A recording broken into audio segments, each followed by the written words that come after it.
great crowd, guys. I love this. You make me so happy. I'm glad to see everybody tonight. Thanks for joining us.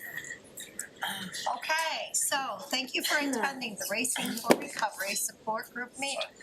We are focused on maintaining a drug-free and healthy lifestyle. Since 2001, our open forum meeting welcomes parents, adolescents, recovering adults, individuals, and anyone who supports our mission. Your suggestions, comments, or ideas are welcome to make our meetings the best that they can be. The Racing for Recovery Support Group meeting is a cutting-edge alternative to what is currently offered. By combining substance abusers, their family, their friends, and the public at large, we have created an environment that is beneficial to everyone that has been affected by alcohol and drug addiction. Please make sure you're here at the meeting start time at 6:30. I appreciate you guys for that. Please turn off cell phones and refrain from making posts to social media during the meeting. Please, only one person speaks at a time. You can raise your hands, and Kenzie over here is gonna take names so everybody has a chance to talk. We will gladly sign your attendance slips, and you can get them after the discussion, because Mitchell's giving away autographs today. Honesty is required. Feel free to openly share your comments and your points of view, how substance abuse has impacted your life, your family's life, your friends, everything that you want to share. This meeting is open to people of all ages and welcomes diversity.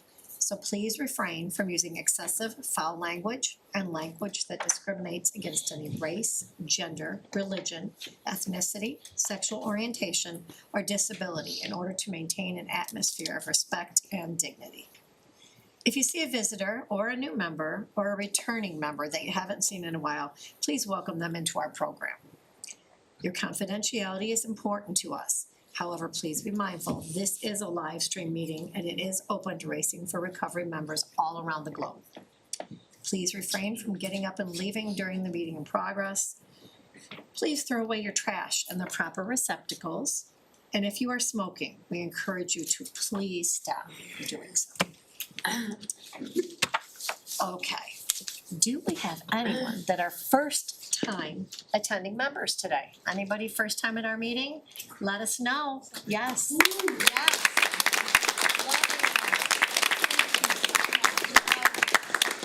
I hope you enjoy it. It's a lot different than probably anything you've been to before. I would like to invite the designated reader to read the guidelines to a living lifestyle of recovery, which is And that is Danielle. Danielle. Thank you. Guidelines for living a lifestyle of recovery. The lifestyle of recovery guidelines are intended to be utilized by recovering individuals, their families, and anyone else who is striving to avoid substance abuse and achieve sobriety. Guidelines.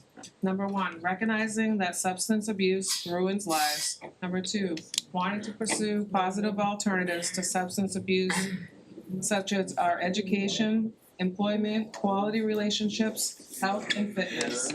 Number 3, using resources such as friends, family, teachers, and peers as a way to achieve and remain sober.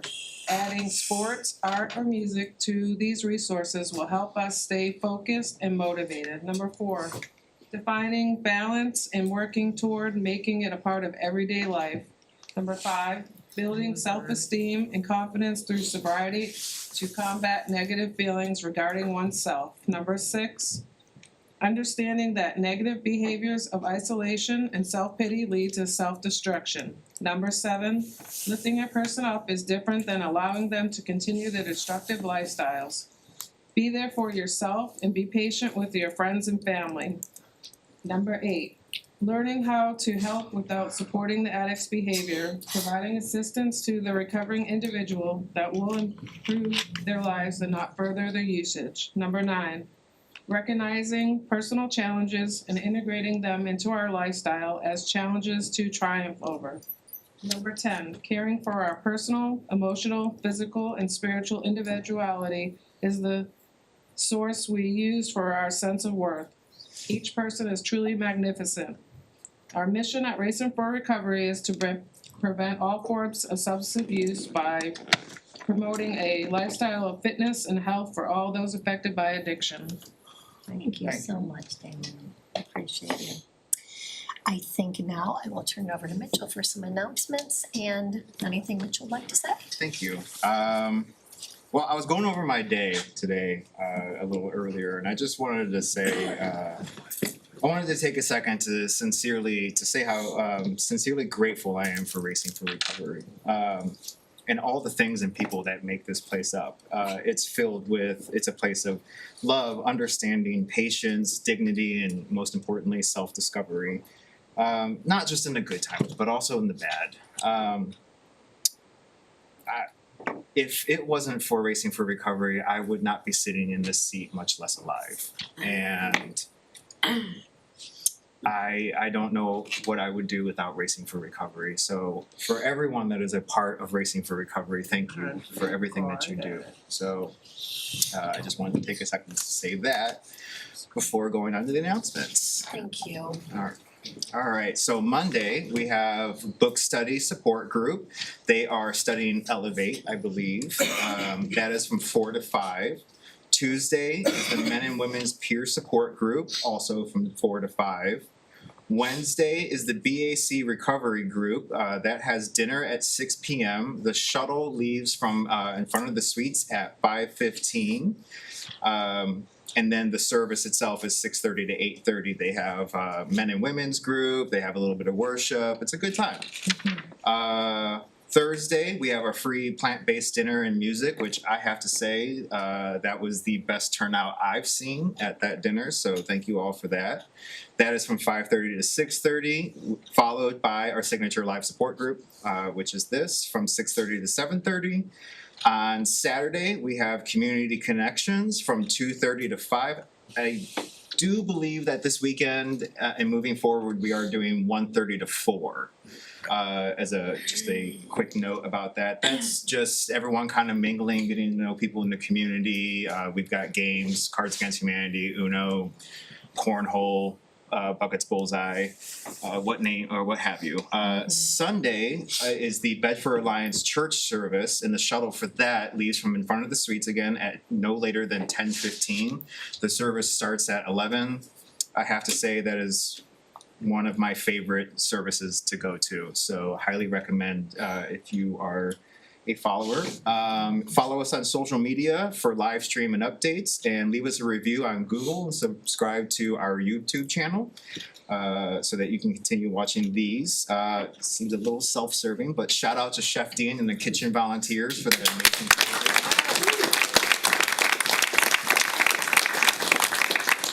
Thank you to our tech crew, Jeff and Matt. Yeah. And Valentine's Day is coming up, so happy holiday. So, but other than that, Thank you very much, Mitchell. I appreciate everything that you said. I feel exactly the same way. I would not be here if it wasn't for Racing for Recovery. I'm honored to be up here, and I just was thinking about where I was when I came in, and never thought I'd be sitting here talking to everyone in front of people. I'm a little nervous, but You're doing very well. So that just speaks volumes to what this program can do for everyone, not just addicts, everyone. So it's a lifesaver. Yes, it is. Thank you. Appreciate you. Okay, we're gonna do introductions. You do not have to identify as an alcoholic or an addict, but if it is helpful to you, please feel free to do so. We just wanna know your name. We wanna know why you decided to join us today. And I am gonna ask today for one word from yourself, a description word that you would use about yourself to someone else. Just one descriptive word that you would use about yourself to someone else. And do we want to start over here at Kidsville with you, sweetie? Sure. Yeah, sounds good. Your name and what brought you here, and one descriptive word if you were to tell somebody about yourself. My name's Amy. I came here for support. And a descriptive word about me would be optimistic. Love it, thank you. And you, sir? My name's Logan. I came here, I graduated about 4 years ago, so it's been a while. I don't know, just felt like coming through one time. And descriptive word, I don't know, athletic, I guess.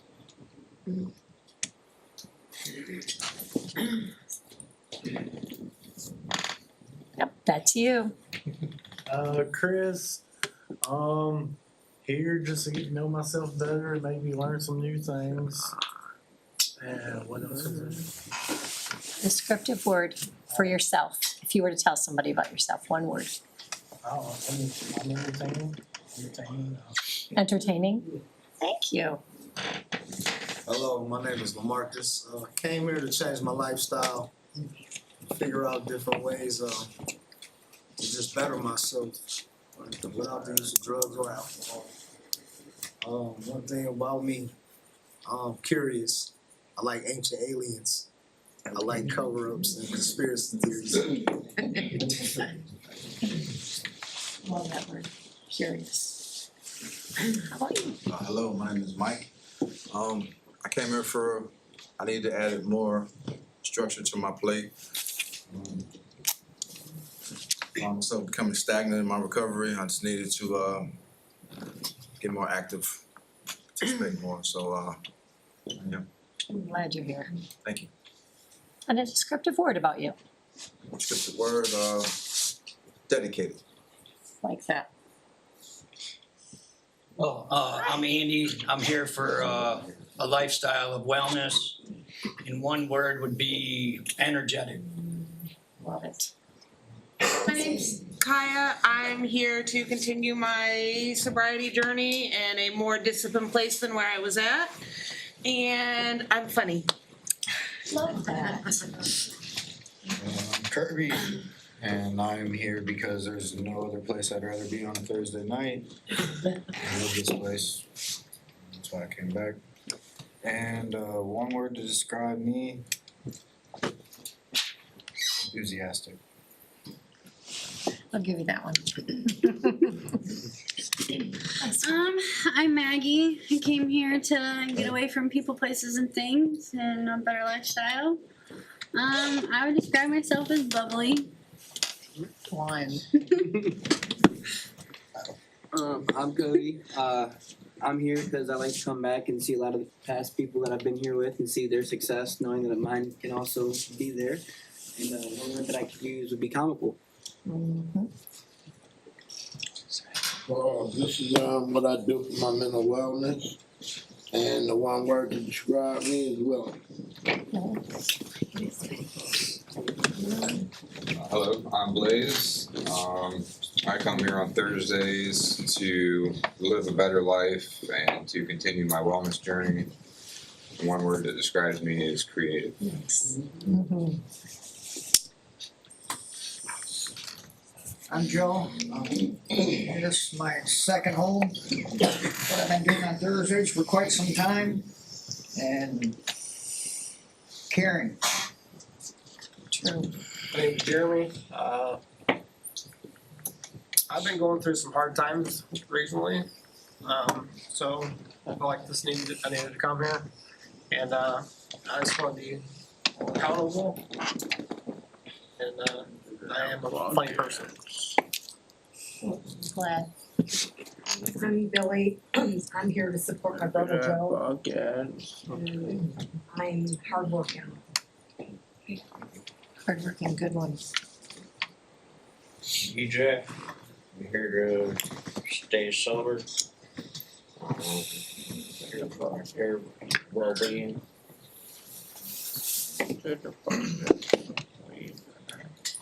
Descriptive word. Did he say descriptive word about yourself? I'm here for my well-being. Okay. Okay. Yeah, sounds good. Sir, you're up. Oh, my name's Brian. I came here because I wanted to try something different. I can get those better recovery services. Mental health.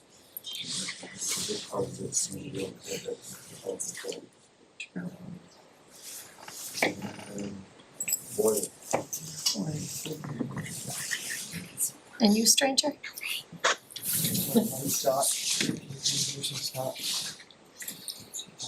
I'm here because initially because I wanted to get sober, and I realized that this place was a lot more than being sober. About finding myself again. When I found myself, then I realized that this place had all the tools to give to me so I could be my best self. And then I realized that I was going to become my best self, and then I wanted to give away that to everybody else. Be of service to others. That's how powerful it is. It's a little emotional sometimes, but I want to be here to share with you guys. If you put this place to use the right way, it won't just change your lives, it will drastically change your life. This place is a game changer. Amen to that. How about a descriptive word? Descriptive word of myself. Passion. Good one. I'm Lila. I came here to further my recovery and to save my life, and I'm resilient. I'm Angel. I came here to give and receive support, and I am determined. Jason, this is part of my Thursday routine. I want to support my friend Mitchell up there. And I'm here, and let's see, capable would be my word. I'm Mark. I'm here tonight just to keep an active role going in my recovery. You know, stay connected. One word that I would use to define me would be resilient. I'm Anna. This is my first time here. I came tonight because my friend Bree invited me. And a word to describe myself is resilient. I'm Bree. I came to support my dad and also stay active in my own recovery. And one word I would say is compassionate. My name's Coty. It's Thursday, so this is where to be.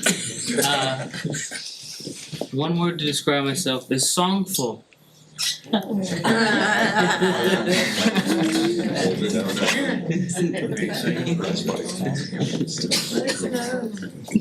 My name's Corey. I came here for a different approach to recovery and I found it. One word to describe me would be reasonable. Okay. My name's Brian. I'm here because James, my brother, asked me to come, and I'm ambitious. Love that. Thank you for coming. Okay, you don't want to, that's okay. This is my brother. You go ahead. I'm Corey. I'm here because I can't do it by myself. And I guess I'm accountable. I love that. My name's James. I came to racing for recovery because my life was unmanageable. And I found a second home here. One word to describe myself would be I'm hilarious. I like that. Yeah, I'm Alex. I'm here because this meeting is important to me and it's part of my recovery. And I would say calm. Hi, I'm Danielle, and I'm here to give and receive support, and one word to describe me would be awesome. No, I'm just kidding. Understanding would be the word. She's not kidding. I love it.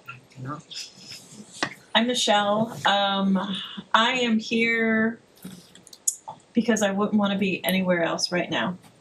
And I'm grateful to be here. One word, I'm going to say kind. Yes, you are. Yes. My name is Austin. My sobriety date is coming up February 14th. It'll be a year for me. I am very kind and helpful. My name is James. It's my second home. And one word I will use, uplifting. Christy, I'm here for extra support and sobriety, and I would say growing. I'm Melissa. I'm here because this is what I like to do on Thursdays. And I would say calm. I'm Heather. I am here to continue to try to achieve my goal of dying of natural causes. Love it, love it, love And it. as Todd Crandall would say, that's how you know when you've done it. And one word to describe me would be child of God. My name's Larry, I'm here to support my dear friend Heather.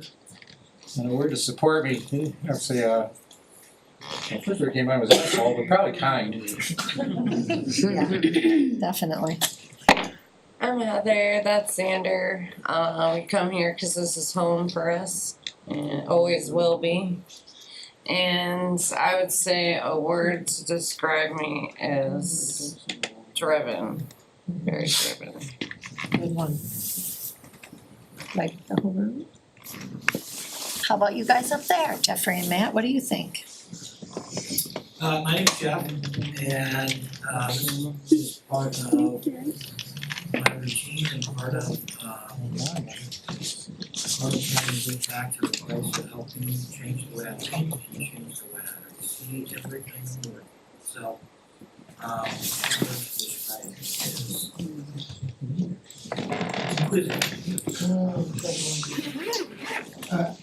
I'm Matt, maybe I'm here because I work here, but honestly, Thursday nights are my favorite night to work. I love the live stream. One word to describe me, I would say I'm playful. I like it. How about you, young lady? I'm Kenzie. I come here because this is what I've done on Thursday. I can't even count how long now. One word to describe me. I've been thinking about this for a while. Spicy. Yes. How about you? Hi, I'm Mitchell. I am here. Well, I'm here because I saw how low I can go in addiction. So how high can I go in sobriety? One word to describe me. It's not self-deprecating.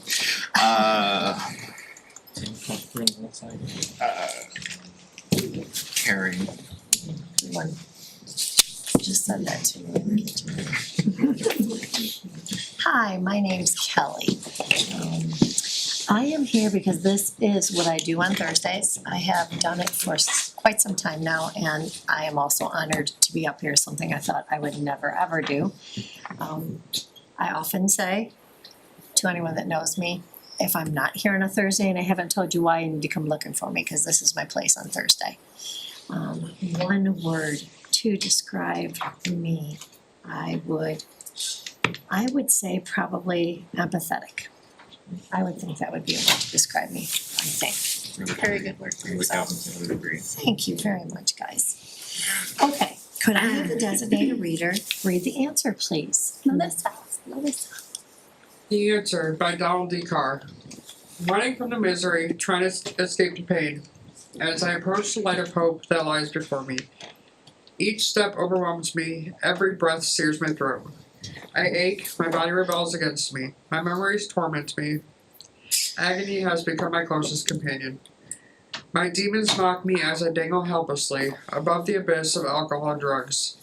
The voices all sound the same, criticizing, accusing, blaming me for what has happened. They don't understand, they don't care who I am. I am a human being, full of thoughts and feelings. I'm worth saving, just show me the way. At last, I reach the light of promise, there stands the answer. Open arms, understanding smiles, looks of trust, and so it begins, racing for recovery. Thank you so much, Melissa. Appreciate it.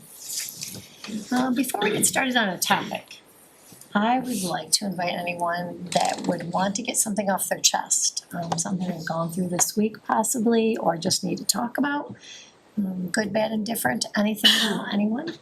Yes, Austin. So past few weeks, I have been struggling with urges of using again. I have been fighting my mental health for way too long. I have came to terms that if I keep messing up my life, it's just gonna go back to my mental health being messed up, my depression, my anxiety, distancing myself from people, not contacting people. Reason why I said that is because March 20, my mom's death date is around the corner. And my best friend that passed away at the age of 17, her death date is also gonna be coming up. My mom would be gone for 4 years, March 28th. That's been bothering me a lot because I think about my mom every day and it really hurts, and there's sometimes I don't have nobody to talk to about it.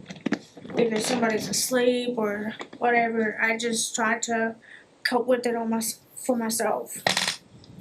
So, but I do have some good support going on. I had a therapy session which went well. There was also things going on where I'm staying at.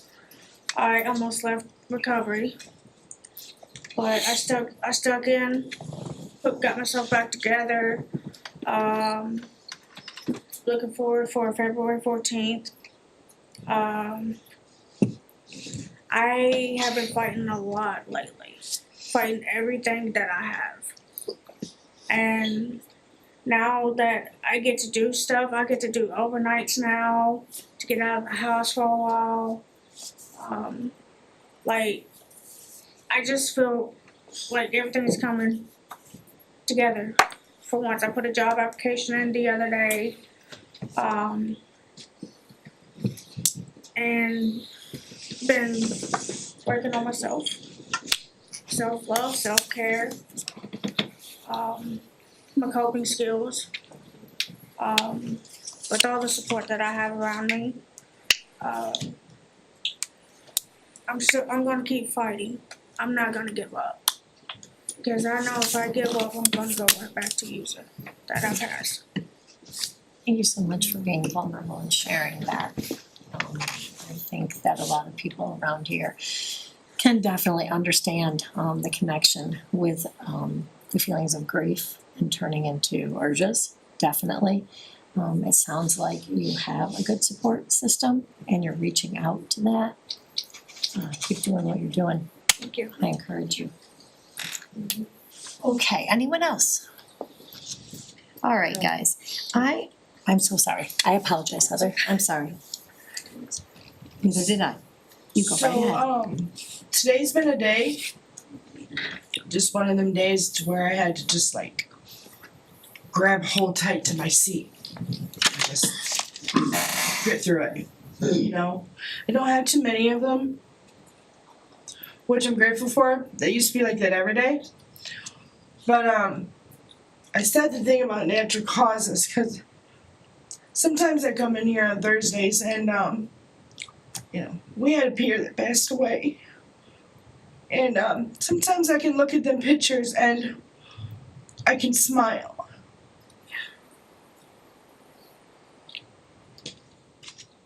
But I really wish he was here because I know he would know exactly what to say to me on days like today. I know many of my peers feel the same. I don't want to make anybody sad. It's just really hard sometimes to look at those pictures, but I'm grateful that they're there. At the same time, it's a bittersweet kind of thing. He was just very spiritual, and I can always go to him, and he would tell me exactly what I needed to hear, even if it's not what I wanted. I have a best friend, and we're very close.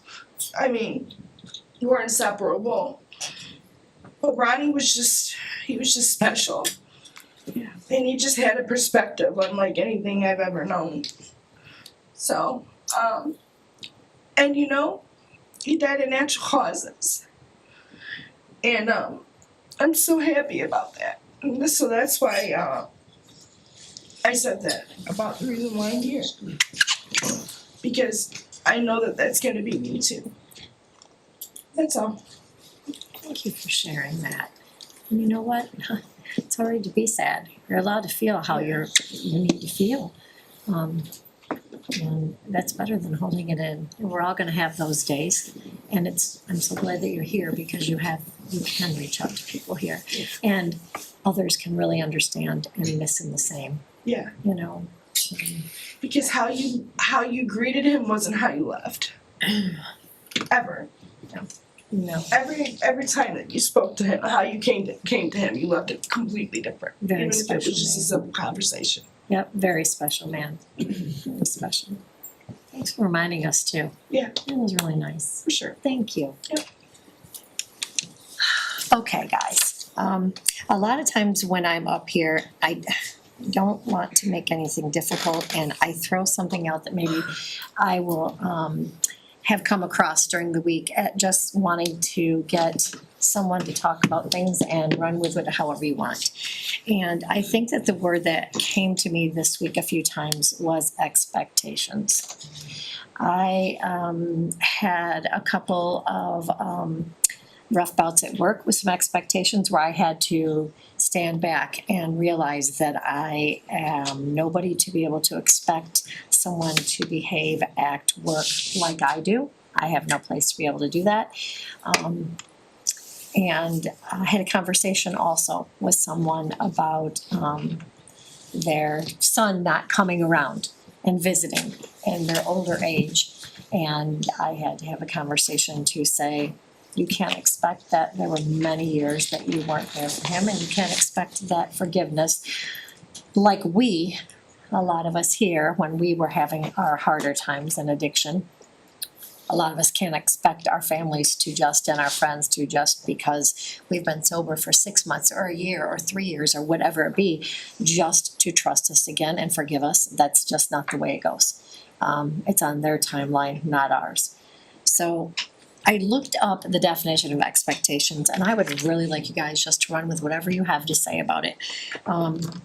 Having expectations means holding a strong belief or an assumption about what will happen in the future, what someone should do, or what you are due in a situation, often based on past experiences or desires, which can influence reality, but also lead to disappointment if reality doesn't match the belief.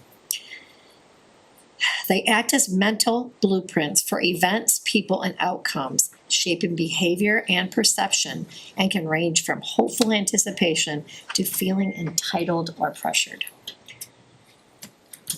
I have to say, during my time here, that was something that I am happy now that happened to me when I felt very entitled. There was a point when I was here for an amount of time that I felt extremely entitled, and I expected certain treatment, or I expected to be able to look at things the way I wanted it to be done, and I needed to be knocked down a peg. At that time, I didn't realize it, but now I'm very grateful that happened to me.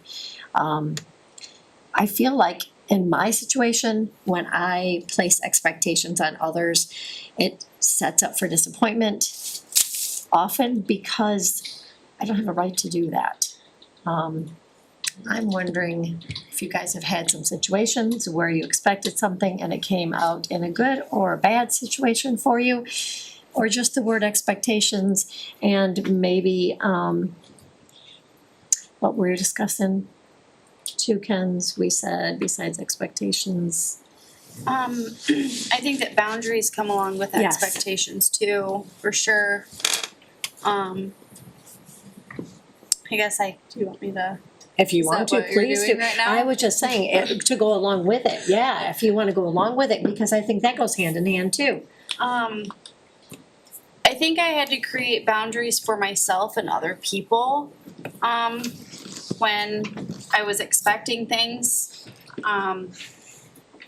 Just use an example because it's easier for me to explain it that way, I guess. I actually have court in 2 weeks, probably less than 2 weeks now. And for a while, I think that, I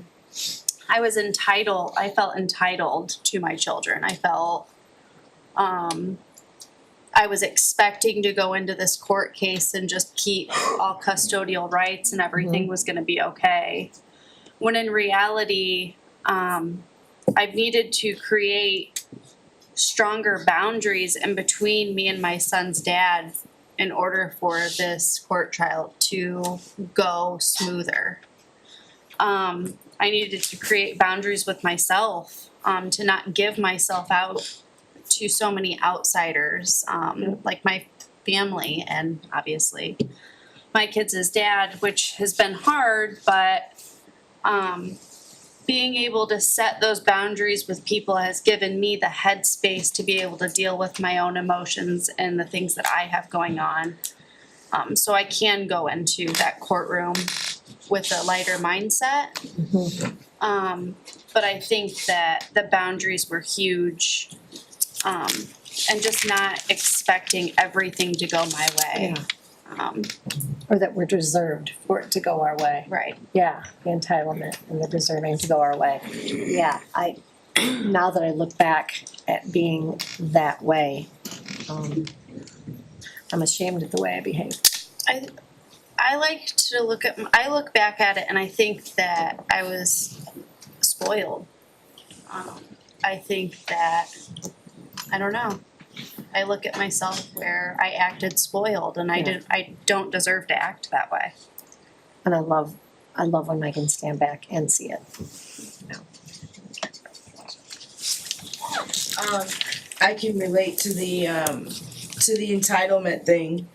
I definitely went through that myself. I've been here 14 months. I actually had to step away from the program for 30 days, and have a reset, have a timeout, do some serious thinking. I'm definitely, I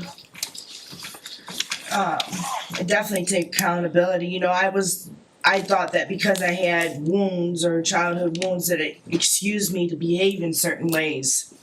And Amanda said something to me. She's one of our counselors here. She said the trauma and the wounds are not our fault, but we are responsible for how we allow them to dictate our responses in emotional situations.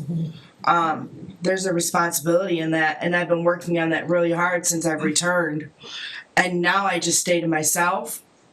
And I just try to remain cordial, and I try to, if I have something to give, I give it, but I'm really just focused on myself now, and meeting my goals to do what I need to do to exit this program. I'm grateful to the staff here for bringing to my attention that I needed a timeout. I'm not angry or resentful in any way for that. If anything, that shows how much they care, because they're gonna Racing for Recovery will give you what you need, even if it's hard for them to give that to you. Even if they know it's gonna be a struggle for you. Their main goal is to give you the help that you need no matter what. And so I'm very grateful for that, and I've come back, and just in 30 days I've noticed my growth. And that's all that matters. I don't really care to meet other people's expectations. I don't care if other people see my growth. I see it, and that's what matters to me. Yeah. But that entitlement, I can relate to that 100%. After you're here for so long, I felt like, oh, like seniority, like kind of thing, like at a job, you know what I mean? Like, Yes. you feel like after you've been here so long, like you're entitled, and that's not the case. It's without parallel, no matter what. A day or 30 years, it doesn't matter. It's without parallel, and that's really the truth about that. I so can relate to that Yeah. so much. I was in the exact same place and also had a break, and I was proud of the way that I handled it, and what I learned here from it. You know what, it turned things around for me. Thank you so much for sharing, Heather. Kaya. I could really relate with you, Kinsey. I shared a little earlier, so my kid will be 8 in March, and her dad has been in and out of prison her entire life. But he just got moved to Mansfield, and they take her to see him once a month. And at first, I was jealous, entitled. Why does she get to go to a prison to see him, and I can't come see her? I can't do this. You're not bringing her to sober living to come see me. I felt entitled. I should get to see her because. And it's not like that. Yes, he's been in and out of prison, but from prison, she expects a phone call from him every day, and she gets it. She expects the letters and the half-drawn pictures for her to finish or for her to color. Even from prison, he's putting in more effort than I was. So just because I'm her mom doesn't mean that I'm entitled to that, and it also doesn't mean that she's just gonna keep loving me or keep putting up with this bullshit for, you know what I mean? Sorry, for so long. It's, I've been like I said, I've been doing better with it now, but I have to put in more of the effort because I'm not entitled to that relationship. I'm not entitled to even see her anymore with what I put her through. Just realizing how much growing up I have to do and that I'm not entitled to that and I have to put in the effort or it's just not gonna get any better. But yeah, I can definitely relate with that. I have to set stronger boundaries, like with I can't set boundaries with my family. They treat me like I'm 16 and that's how I act with them. What they say goes. So other aspects of my life with friends I can set strong boundaries and stick to them. When it comes to my family, I just crumble. I don't know what it is, but it's something I'm definitely working on. I want to talk to you at some point about the court stuff because I'm going to have to be dealing with that soon. Thank you. Yeah, thank you so much for sharing that, and it sounds like a lot of growth just in that statements that you made right there. Sounds like a lot of growth. Thank you very much. Alex. Yeah, one major expectation I discovered I had was when I came into recovery, and I've been trying to get sober for about 4 years. So when I came into recovery 4 years ago, I expected my friends and family's lives to stop while I got my life back on track, so I could kind of keep up with them. And that's not how it worked at all. It's almost like we were all on a bike ride and I fell off my bike for 4 years and expected to keep up with them. It's not how it works. And as far as boundaries go, I just recently had a friend set a boundary with me, which I was not expecting at all. Because our lives have become so different over the past 4 years. So yeah, expectations are a difficult thing to deal with. Like I have to adjust mine all the time, and I'm still discovering expectations I have, because I don't realize I have them until like something happens, and then I'm like, oh man, I was expecting this, and didn't happen that way. So that's all I got. Exactly, yeah, it's a tightrope to walk, I think. Even to set expectations for yourself sometimes. I'd rather use the word goals than an expectation for yourself. Yeah, I'm a little bit more understanding and empathy for yourself is totally okay. Yeah. Yeah. Thank you so much, Alex. Yeah, you're welcome.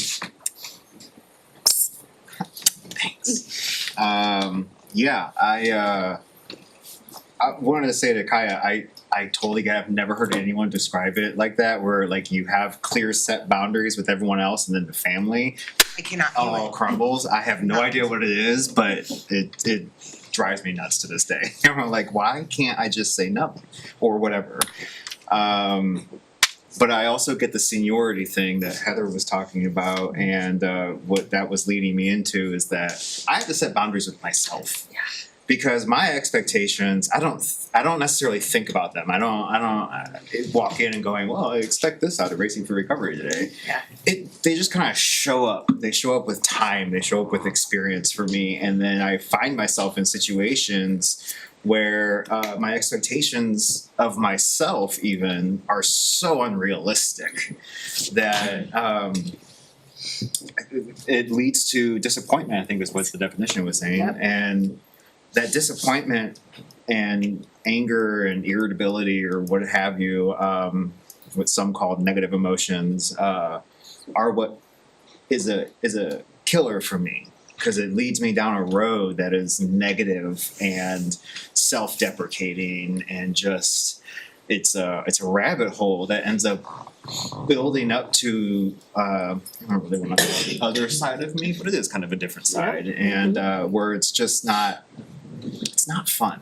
And it is, for me, I deal with really bad ideations, very intense thoughts, and if I don't check that stuff real quick, the smallest expectations in a good moment will 3 weeks later or whatever become, it will put me in a spot where now I have to deal with the worst thought, and it's almost like it's not backpedaling at all, but sometimes it feels like that, and so I'm learning that I have to set boundaries with myself early on, so that those expectations don't creep into my head. So that's, I appreciate that, yeah, definitely, definitely.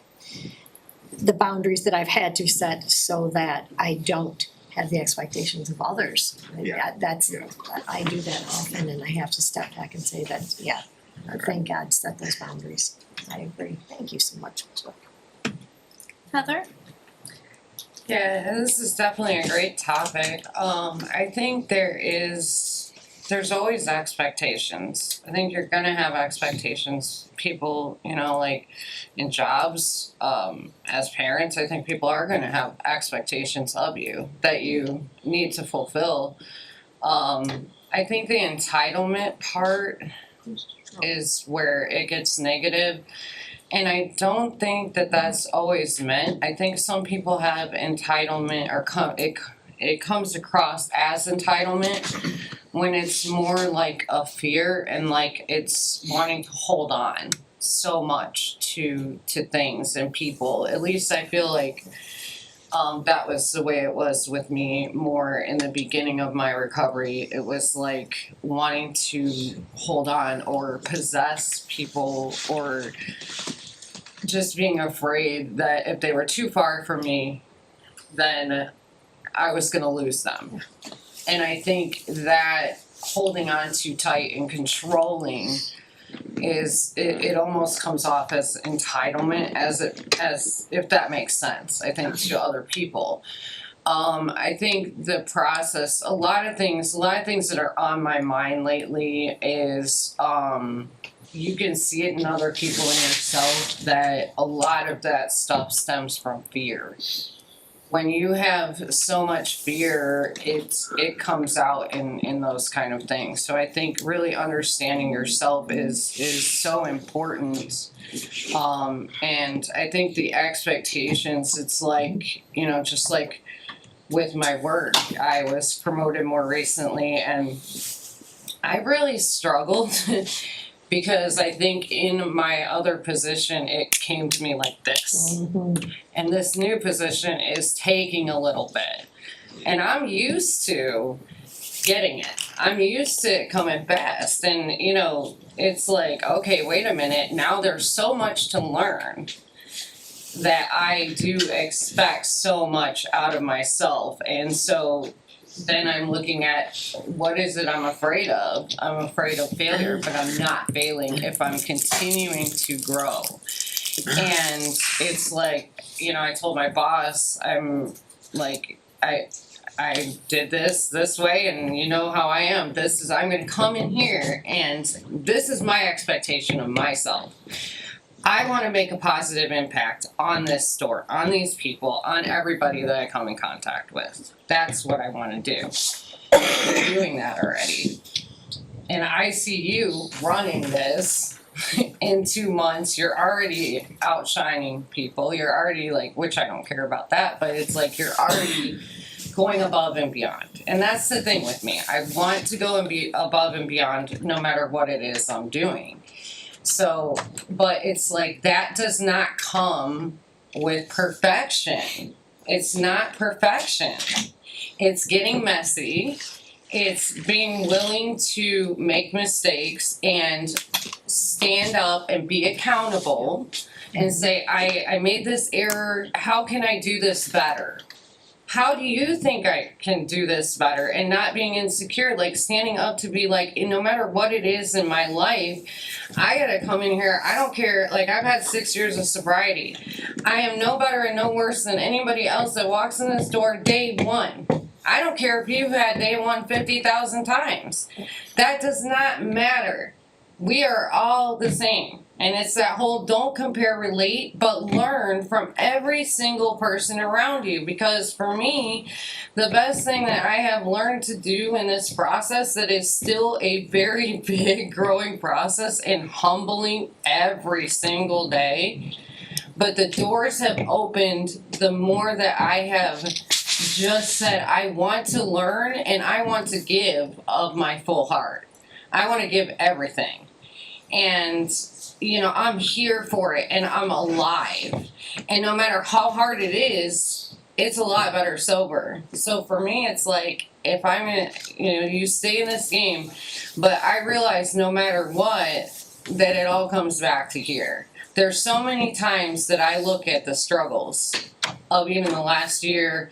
Think about my mom almost dying last year. I've been through so many things throughout this journey that I cannot even imagine having gone through without Racing for Recovery.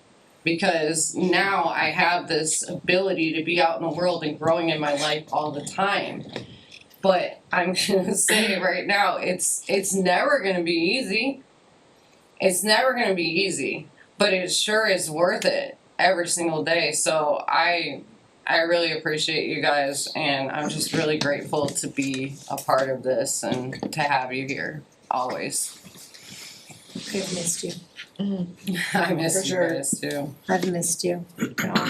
So many things that you said in there make me very emotional. And that's a piece of it that you said about going the above and beyond at work. That's where I had some issues with some expectations. Just because I do that doesn't mean the 17 or 18-year-old that comes in for a paycheck and as a high school student is going to do that. And it's hard for me to stand back and say, it's not my job to make them do that. So I totally get that. And you also hit in there that rings a bell with me, that when I came here, I knew I was going to be okay when I realized we will never be immune to life's hardships. And when I can realize that and not want to be drunk over them, I'm gonna be okay. Exactly. When that mindset shifts, and it's forever. Yep. Because you never ever, I don't even understand how I ever wanted to be numb at all. I don't understand how I didn't want to be aware of everything around me. Fixing it takes the most clarity that you can ever have. More clarity than I even have right now. I need to be sober for that. I need to be as clear as I possibly can. That's not, I just don't understand. So it's so great to go from the point of wanting to be intoxicated when I first came in here and be that sober where you're shaking and you're just like, how am I gonna live a week? I don't know if I'm gonna get through a week. Right. And now I'm sitting here looking back and thinking, I was like that? I can't even imagine that. And remembering that we were like that. Yes. So that we don't get the entitlement over the people coming in day one. Exactly. Remembering where we came from. But for all you people that are starting out, there's gonna be that day. Yes, You there is. have that to look forward to. Yes, and it's just messy life. And to want to do a messy life and get through it on your own without the numbness, it's an amazing thing. I love you. I miss you. I was telling Todd the other day. I was telling Todd the other day that the work that has to go into this to be sober is so messy. It is so ugly. It is so hard, but it is absolutely necessary, and it's nothing short of enlightening. I mean, at least in my eyes. Yes. I mean, the things that I find out about myself where I'm like, ooh, that's a thing. And I either like that or I don't. And having the option to change it is with all sincerity, is something that I never thought would ever happen. Like that is, I just thought I was the way that I was, Yes. and that was. I'm not going to tell you what I thought of myself, but that was good. So, yeah. Yeah, and realizing why you were the way that you were, realizing what made you behave that way to help you to change it. So when my behaviors pop up, I'm like, wait a second, that's creeping in from the past. I need to take a breath and, yeah, switch the mindset. Yeah, all the things that we've learned here. And yeah, so miraculous. We have one more, or we have 5 minutes and one more left, and that's James. Hi, I'm James. I'm an alcoholic addict, and expectations. I expected a lot out of a lot of people forever, and people holding my hand through life. My mother. I've always had what I wanted. You know, I never needed. You know, I was always taken care of growing up, and I don't know. I was scared to get sober. I was scared to, you know, to do this whole sobriety thing. But I'll tell you what, Racing for Recovery, everything about this and the way I feel today has exceeded my expectations of how I thought I would feel sober. And I don't really have, you know, expectations. I get overwhelmed when I think about it like that. But I'm more setting goals for myself, small goals. You know what I'm saying? I know the big picture of what I want. I want, you know, the white picket fence. I want the house. I want the car. I want the boat. Whatever, like it may be. But I gotta do these steps to get there. I can't set a high bar of expectations because it's gonna overwhelm me. And if I don't make it, you know, I'm gonna mentally not deal with it well, because coming here is really dealing with my mental health. I finally got back on medications. I feel good. I feel energized. I wake up early like clockwork. I'm here at 7 a.m. in the gym every day. And I'm just, I guess I'm exceeding my expectations that I thought I had, because when I first stepped in the doors at Legends, at the detox and residential, I was hopeless. I didn't think it would work. But, you know, like they say, it works if you work it, and I'm gonna work the hell out of this program, and I'm gonna be okay. So that it has. Yeah, definitely, that's the way to speak to yourself. Yes. You are gonna be okay. Yeah. Keep coming back, man. Just let it work for you. You'll be all right. I see you every morning. Yeah, you're in the right place. I've said that so many times to people, because coming in, I had no idea what the heck I was in for.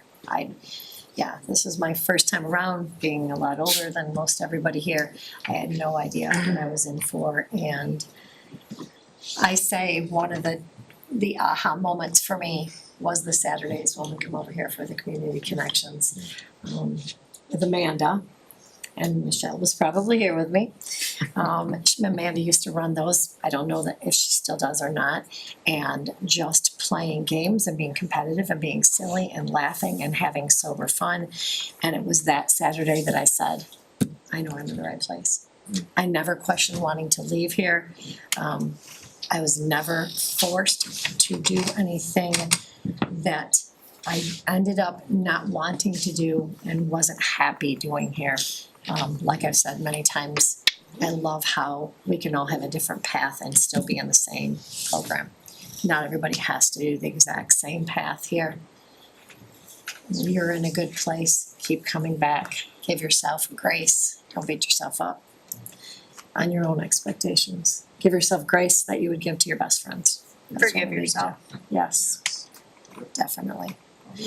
I really appreciate all the people in this room tonight. This is amazing to see everybody, and please come back. Literally, we're here for each other. Everybody please come back. If there's nothing else, we will close with the autobiography in 5 short chapters from my friend Michelle. Autobiography in 5 short chapters by Portia Nelson. 1, I walk down the street. There is a deep hole in the sidewalk. I fall in. I am lost. I am hopeless. It isn't my fault. It takes forever to find a way out. 2, I walk down the same street. There's a deep hole in the sidewalk. I pretend I don't see it. I fall in again. I can't believe I'm in the same place. But it isn't my fault. It takes a long time to get out. 3, I walk down the same street, there's a deep hole in the sidewalk. I see it is there, I still fall in, it's a habit. My eyes are open, I know where I am, it is my fault, I get out immediately. 4, I walk down the same street, there's a deep hole in the sidewalk, I walk around it. 5, I walk down another street. Thank you so much, Michelle.